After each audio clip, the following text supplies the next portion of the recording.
High বন্ধুরা, আজকে শিম পুর বানাবো। দেখো শীতের দিনে কি সুন্দর শিমগুলা, বড় বড় শিম থেকে তোমরাও পুর বানিয়ে খেতে।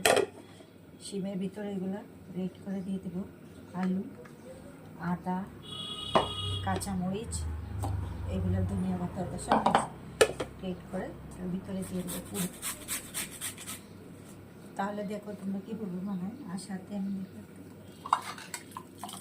চানার ডালও বানিয়েছি।